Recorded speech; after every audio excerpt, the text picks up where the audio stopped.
구독과 좋아요 누르고 주전 소식 받아가시오.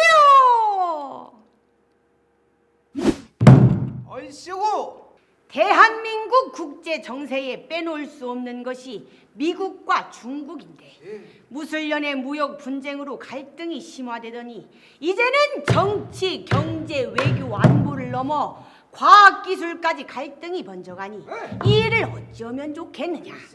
미중 전략 경쟁 체제로 빠르게 변화하는 국제 질서 속에서 이러지도 저러지도 못하고 고래 싸움에 새우등 터지듯 대한민국은 어찌할 바를 모르는구나. 안녕하십니까. 교보증권 디지털TV의 정종인입니다. 투자자분들께서 치열한 주식 전쟁, 즉 주전에서 승리할 수 있도록 최선을 다해가는 코너 주전입니다. 오늘도 시장에 숨어있는 주요 이슈에 대해서 교보증권 최고의 전문가분들을 모시고 대화를 나눠보도록 하겠습니다. 오늘의 이슈는 바로 다시 재개되는 미중 패권 전쟁입니다. 두 번째 주제 미중 패권 전쟁인데요. 조금 유치한 질문 하나 제가 개인적으로 두 분께 드려보고 싶어요. 미국과 중국 중에 누구 편이세요? 개인적으로? 저는 센 사람한테 붙는 센 편? 편이죠. 예. 그럼 약간은 미국 쪽이라고 제가 이해를 해도 될까요? 누가 센지 이렇게 또 모르겠네요. 빠져나가시네. 부장님은? 살 길을 찾아야죠. 네네네네. 일단 내 힘을 길러야 되고 네네네네. 내가 취할 수 있는 거 취해야 되지 않을까 생각합니다. 네. 말씀을 여쭤보는 이유 중에 하나가 패권 전쟁이다라고 하게 되면 각자의 어떤 기본적으로 생각하고 있는 것들이 분명히 있을 거거든요. 그러다 보면 사실 저 같은 경우는 우리 경제만을 생각했을 때 유리한 거는 저는 개인적으로 약간 조금 중국 편 쪽에 가깝거든요. 네. 이거는 뭐 언제 또 우리가 바뀔지는 모르는 부분이지만 기본적으로 생각하시는 부분들을 알고 우리가 접근하는 게 필요할 것 같아요. 그러면 미중 패권 전쟁에서 앞으로의 전개 상황, 결론이 어떻게 날 것 같은가, 이것을 먼저 들어보는 시간을 먼저 갖는 게 중요할 것 같고요. 두 번째로는 이 미중 패권 전쟁이라는 이슈가 뭐 언제든 또 등장하실 거지 않습니까? 요 사이에서 우리가 찾아낼 수 있는 투자 기회가 뭔 건지, 요 두 가지에 대한 부분을 먼저 들어보면 좋을 것 같아요. 그러니까 어찌 생각해 보면은 트럼프 대통령 때보다 표면적으로는 좀 유화적인 것처럼 보이지만 훨씬 심각한 거 아닌가요? 그렇죠. 네. 왜냐하면 그때는 애들처럼 주먹 다짐하면서 싸운 거고 지금은 본격 싸움을 하고 있는 게 아닌가 생각을 되게 많이 하거든요. 많이들 그렇게 생각하시더라고요. 예, 그렇게 보는 거는 이제 이런 것 같아요. 중어흉문학과 교수로 있는 친구가 한 명 있는데 이제 책을 주고 썼어요. 근데 저한테 이제 선물로 줬는데 그 책을 읽어보니까 미중 패권 전쟁, 무역 전쟁, 환율 전쟁은 1940년, 50년대도 있었더라고요. 그렇죠. 거기 이제 보면은 맞습니다. 그 내용들이 써 있더라고요. 그래서 이거는 뭐 하루 이틀 일이 아니고 이제 계속해서 이렇게 싸울 건데 어느 한쪽이 이기고 어느 한쪽은 정말 폭삭 망하는 그런 수준으로 갈 것이냐. 옛날 일본에 잠깐 그랬던 것처럼 그렇게까지 가기에는 너무 많이 커여 있지 않나요? 그러니까 왜 그렇죠. 애들이 싸우면 다치는데 네. 다 큰 애들이 싸우면은 둘 중에 한 명은 죽어야 되지 않습니까? 맞습니다. 근데 그렇게까지는 아니라고 생각은 이제 일단 합니다. 그런데 지금은 더 큰 싸움이다라고 생각을 하는 이유는 어떤 것이냐면요. 전의 싸움은 이게 패권을 좀 줘도 되는 싸움들을 했잖아요. 철강원 카네기가 있고 에디슨이 있고 했을 때는 우리나라는 진짜 조선시대 때잖아요.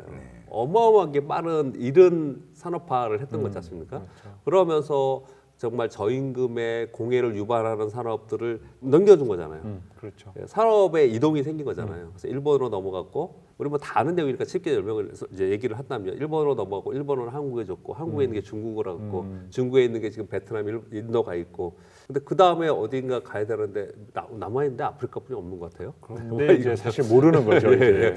그런데 줘도 됐거든요. 그런 산업을. 그렇지 않습니까? 근데 지금 이 싸움은 그럴 수 없는 싸움인 것 같아요.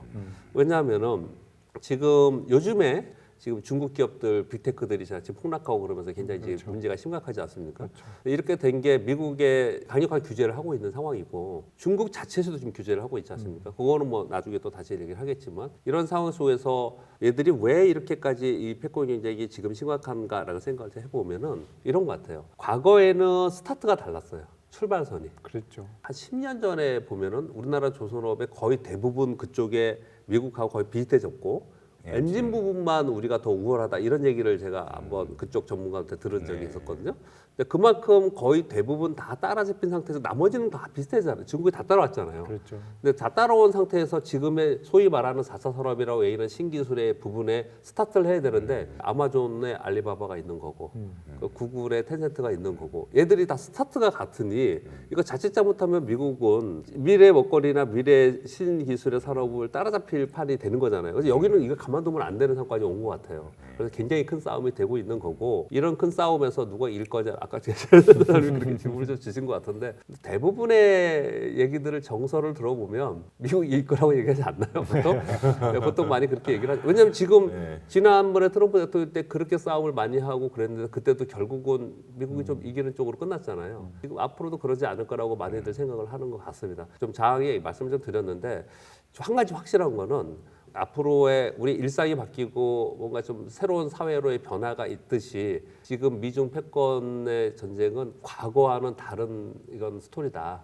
그래서 굉장히 큰 싸움이 될 것이고 그 싸움 속에서 우리는 살아남아야 되는 방안을 강구를 해야 되고 그 안에서 투자자 입장에서는 어떤 투자가 가장 적절한지를 이제 고민해야 되는 이제 그런 상황이 아닌가 생각합니다. 가장 이제 골치 아픈 게 한국이라는 나라가 딱 미국하고 중국의 딱 진짜 사이에 있는 입장이거든요. 그렇죠. 여러 가지 경제 분야도 그렇고 안보 분야 여러 가지 그렇다 보니까는 사실 저희는 뭐 약간 그런 거에서 피해 의식을 느낄 수밖에 없는 것 같아요.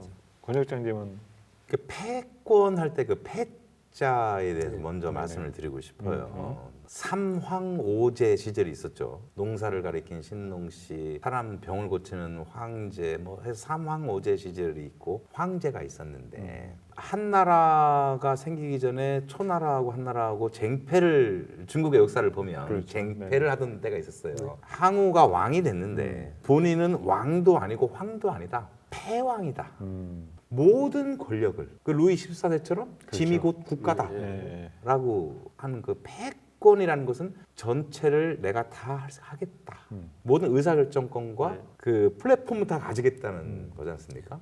올해 옛날에 그 하이텔 시절에 저하고 의견을 나누던 조선공학과 교수님이 계셨어요. 그 당시에 중국이 미국을 대체할 수 있느냐라는 아주 어리석은 질문을 던졌죠. 그랬더니 이분이 뭐라고 하냐면은 2000년이 채 들어오기도 전 시기였는데 중국은 미국의 제해권을 벗어날 수가 없다. 그래서 그분이 향후 30년간은 중국이 절대로 미국을 넘지 못할 것이다. 교수님이 말씀하셨어요. 지금 중국이 1대1로를 하고 1대1로 하면서 가장 우리가 중요한 것은 1대1로를 지원하면서 위안화로 지원한다는 거잖아요. 달러로 지원하는 게 아니라. 1차 이라크 전쟁도 올 결제를 달러로 결제 안 하겠다고 해서 시작된 거 아닙니까? 그렇죠. 음모론에 따지면 한 나라의 그 경제력과 그 나라의 비전 이런 것이 총집약된 것은 국경이 확실한 상황 속에서는 군사력이 가장 중요한 거 아닙니까? 그렇죠. 바둑을 두다가 불리할 것 같으면 바둑판을 확 엎어버리는 사람들이 있어요. 서로 의견을 다투다가 한 대 맞을래 밖으로 따라 나와 이런 사람이 있죠.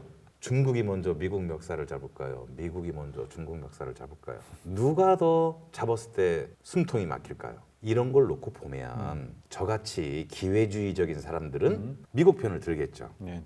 미국과 중국의 패권 전쟁에서 우리나라의 스탠스가 뭐냐 이런 것 때문에 질문을 던지고 있지 않습니까? 그렇죠. 흥묘백묘론이 누가 이기든 한국은 필요하다라는 것이 우리가 잊고 있는 부분이 아닐까. 그렇죠. 저는 그렇게 생각을 합니다. 그래서 누가 이기든 우리 친구가 돼주는 사람이 이겼으면 좋겠고 기왕이면 둘 다 친구였으면 좋겠고 하지만 플랫폼 나중에 바둑판을 엎을 수 있는 힘은 아직은 미국이 갖고 있다.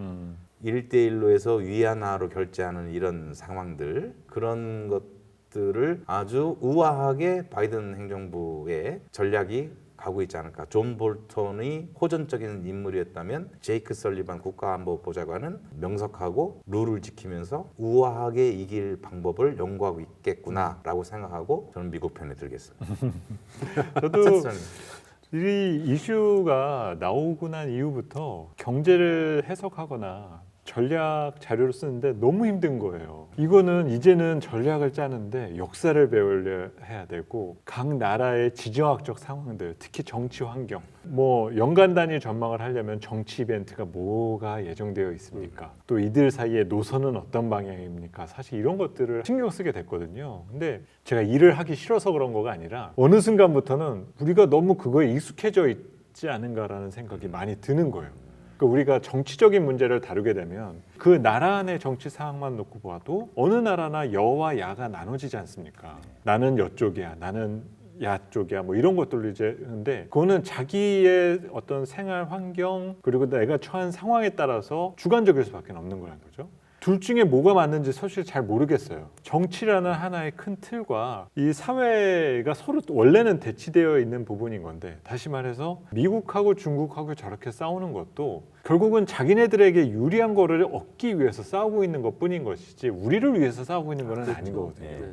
그래서 우리가 경제를 이해한다거나 투자에 대한 사항 등을 찾을 때는 저 미국하고 중국은 결국은 한 통속이구나. 어느 순간인가부터는 뭐 중국에 유치하다라고 하는 여러 대응들이 어떤 면에 있어서는 그렇게 조금 포장되어 있는 거가 아닌가. 어쨌든 우리나라는 지역적으로 가장 가까운 경제권에 있는 상태에서 교류가 이미 많은 상태인 건데 저 이역만리에 있는 미국이 얼마나 우리에게 지지해주고 저걸 해주고 있는 것인가. 이제 그런 부분에서 요즘은 미국과 중국에게서 좀 벗어나고 싶다. 그러면서 우리가 조금 독립적인 어떤 멘트와 할 수 있는 시기는 언제쯤 올 것인가. 이런 것들을 조금 더 많이 세우면 이제 다 얘기를 하고 있습니다. 저는. 그럼 뭐 전에부터 얘기했던 그 유럽식 자본주의 얘기하고 그렇죠. 동남아시아 진출한다 뭐 이런 게 사실 그런 데서 나온 얘기들이잖아요. 맞아요. 많은 뭐 부분들. 남방 전략 네. 관련된 내용들도 최근에도 이제 저도 그러면서 보다 보니까 남방 전략을 요즘 가장 많이 하는 나라 중에 하나가 대만이더라고요. 그러니까 대만도 약간 그런 입장인 네, 거죠. 중국하고 대치하고 있는 상태에서 미국은 자꾸 대만을 끌어안으려고 그렇죠. 지금 하고 있는 상황이 되다 보니까 대만 측에서는 그게 좋으면서도 한편으로는 그게 나중에 엄청난 빌미가 되고 부담이 될 거라는 걸 아는 거죠. 그러니까 대만 쪽에서도 동남아 진출이나 이런 것들을 얘기들을 하고는 있는데 자꾸 이제 미국 측에서라든지 이런 쪽에서 얘기가 나오니까는 휩쓸려 가는 약간 그런 느낌? 뭐 슬픈 얘기지만 어쩔 수 없는 상황의 정책인 그렇죠. 거 분명히 그렇지 않습니까? 맞습니다. 미국하고 중국하고 어느 쪽이 이길 거냐, 우리 누구 쪽이 누구 편을 들었냐, 뭐 이런 거는 사실은 논의 자체가 우리끼리 그렇죠. 그냥 하는 거예요. 그러면 지금 이제 중요한 건 그건 것 네. 같아요. 악화 가능성과 개선 가능성 이 두 가지는 예. 확실하게 좀 예. 의견을 나눠야 될 것 같거든요.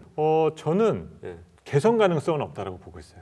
어, 네, 저는 개선 가능성은 당분간 없고 당분간은 각자 살아야 되는 상황에 우리는 위치해져 있다라고 보죠. 근데 그 당분간이라는 게 그렇게 긴 시간은 아니잖아요. 우선은 적어도 네. 20년대는 각자 살아야 되지 않을까. 30년을 네, 우리가 네, 보기 네. 전까지는 네.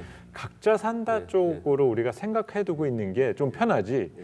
양쪽에서는 계속 얘기할 거잖아요. 서로 벽은 쌓지 말자라고 하면서 뭐 만나냐 안 만나냐 정상회담을 하냐 안 하냐 이런 얘기들을 나누겠는데 난 그런 건 모르겠고 우리 당분간 이렇게 살자. 이 분위기가 저는 20년대에는 계속된다. 그런 입장입니다. 그럼 오히려 우리는 좀 편할 수도 있겠네요. 저는 개인적으로 그렇다고. 왜냐면은- 그래서 우리가 네. 시장도 네. 3,000선까지 오게 됐었던 부분이 예. 우리가 양쪽 터치만 좀 안 받으면 네. 조금 여러 가지 좀 그러니까 해볼 말이에요. 수 있는 게 많을 것 같아요. 어느 한쪽으로 줄을 반드시 서야 된다면 아주 곤란할 텐데. 그렇죠. 각자 산다고 하면은. 그렇죠. 우리도 그러면 너 각자 사니까 우리도 각자 할게. 그래서 상반기에 제일 불편했던 게 그건 것 같아요. 반도체를 자꾸 네. 어느 쪽으로 줄 세우려고 그러니까. 네, 그렇죠. 그런 입장에서 사실 기업은 잘했다라고 보거든요. 최대한 입을 막잖아요. 부른다라고 그래도 그냥 뭐 총수가 안 가고 실무자급 선에서 보내고 이러면 사실 우리 노선이 드러나지는 않으니까 상관이 없는 건데 자꾸 저쪽에서 이제 니네들 어느 쪽 쓸래 이러고 얘기를 하는데 실기하면 안 된다라는 거죠 지금 상황에서. 그러지. 불과 7, 8년 전까지만 하더라도 샌드위치 경제인이 계속 망한다는 거예요. 우리나라는 어렵고. 지금은 어떻습니까? 우리나라 기업이 자체적으로 클 수 있는 환경을 우리나라에서 만들어줘야 되는데 그런 기회가 이제 왔기 때문에 지금 우리 굉장히 중요한 타이밍이라고 저는 생각합니다. 기회가 있는데 문제는 무엇을 투자자들이 선택해야 될 건가? 이거는 쉽게 끝날 문제는 아니다. 유익한 정보 받아보셨다면 댓글로 이야기 판을 벌여보자. 좋다.